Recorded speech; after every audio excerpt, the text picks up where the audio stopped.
course, Hillary Clinton has released 9 years of her tax records, but Trump has refused to make his tax records public until the IRS completes what he describes as a routine audit. We should also point out, according to his attorneys, his taxes from 2002 to 2008 have already been audited. That audit is over. Kellyanne Conway was asked about the audit on New Day.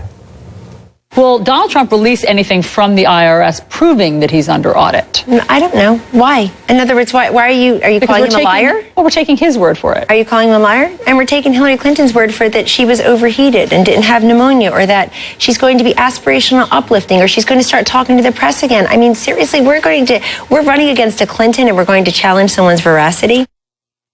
It's Kellyanne Conway on New Day this morning, challenging Alisyn Camerota. One thing Donald Trump is certainly not shy about, we should talk about, which we'll talk about ahead with the panel. Also, he has not provided more details about his charitable giving through his foundation. He has...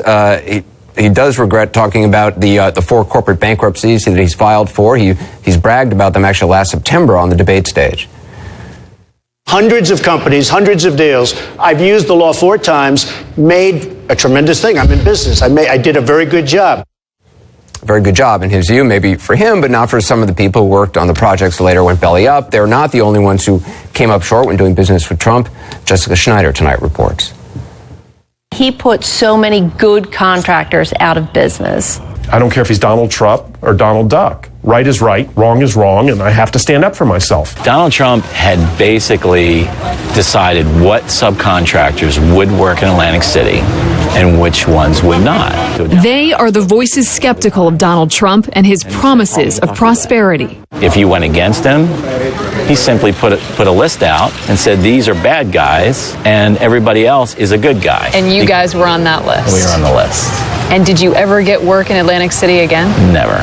But Donald Trump has framed much of his campaign on his stellar record as a businessman. I'm running to give back to this country, which has been so very good to me. Jobs, jobs, jobs. The 3 small business owners we just heard from say their contracts with Trump initially looked promising, but in the end, the deals turned disastrous. It was one of those things, it's like, it's Donald Trump. You know, what could go wrong? Stephen Jenkins and his sister Beth Rosser are second-generation owners of Triad Building Specialties, a business built by their father, Forrest. When Trump's Taj Mahal began construction, Triad won the bid to install every toilet partition inside the casino's bathrooms. It was the largest contract their family business had ever landed. We bill $100,000, $150,000 a month. That's a really good month for us.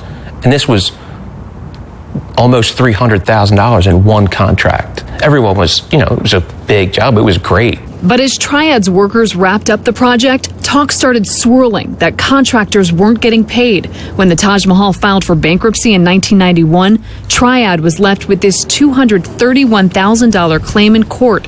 They say they ended up with a payout of just $70,000. It's hard for me to talk about it, but he wanted all 4 of us to work. Jenkins gets emotional when he remembers how their father struggled to keep the business standing. It was distraught. It was, he's watching something that he built his whole life start to slip through his fingers.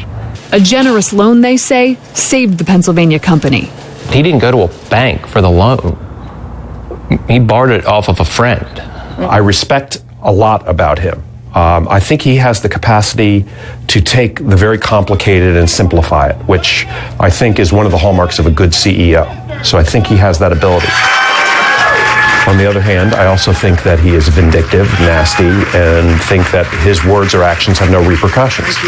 Nat Hyman spent years in litigation with Trump. He respects Trump's shrewd business tactics, but harbors resentment at what it cost his startup costume jewelry business. Letters show Trump tried to cut short Hyman's kiosk lease inside Trump Tower in Manhattan, blaming the poor quality of the merchandise. Hyman sued Trump amid various lease disputes, and he says the real estate mogul's team buried him in legal paperwork and fees for years. He was hoping that simply by sending me a letter and the force of being Donald Trump, that a 20-something-year-old would roll over and say, go ahead, I'm not going to fight you, you're Donald Trump. He was wrong. I think I spent over $1 million in litigation with him. The bottom line was I would have been much happier, Jess, if he would have left me alone and simply left me to do my business. To him, it was sport, and to me, it was my life. We will make it very, very good for our companies, for our small businesses, and for people that want to survive and do well in our country.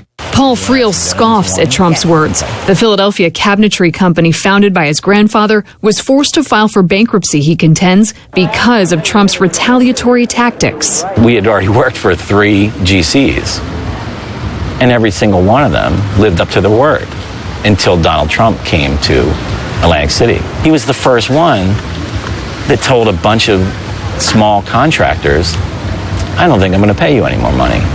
And if you don't like it, you can sue me. Friel says his father did try to recoup the $84,000 Trump owed the company for building bases to these Trump Plaza slot machines and the hotel's registration desks and bars. The elder Friel eventually gave up, but Trump seemed to hold a grudge. Friel says he believes his father's company was blocked from working on any future Atlantic City casino projects. I think it surprised him the most that Donald Trump had blackballed him, even though we had an excellent name in Atlantic City. We had already worked in 4 of the first 4 casinos. That he had the ability to tell people, you don't want this company to work for you. Now, Friel says he's speaking out to honor his dead father. He would say, Paul, do this for us, because I was the one son involved in the business. Donald Trump did not respond to our requests for comment about these small business owners, but he promised big, if not vague, things in Cleveland. I have made billions of dollars in business making deals. Now I'm going to make our country rich again. He would say, Paul, do this. Let the country know what kind of man this is. And you're doing that. And I'm doing it. Jessica Schneider joins me now. So Donald Trump has clearly been trying to present himself as the champion of the middle class on the campaign trail. Did these small business owners have anything to say about that? Well, you know, Anderson, that's exactly why Paul Friel, the last man we interviewed there, is speaking out. He tells me that his family actually didn't want him to go on camera. They didn't want him to tell their story. But he says he wants people to know that he believes it was Donald Trump's shrewd business tactics that actually forced his father's company to file for bankruptcy. So Paul Friel, along with the sister and the brother who run Triad, they tell me they will be voting for Hillary Clinton. They have that deep distaste for Donald Trump. But Nat Hyman, the jewelry store owner, he actually tells me that he appreciates in some respects what he calls Donald Trump's savvy business tactics, although he does say in the end he would find it hard to actually cast his ballot for Donald Trump come November. Anderson? All right, Jessica, thanks very much. We're going to talk to the panel ahead, take a look at dueling campaign ads based on Hillary Clinton's basket of deplorables comment, how both campaigns are trying to capitalize on the remarks.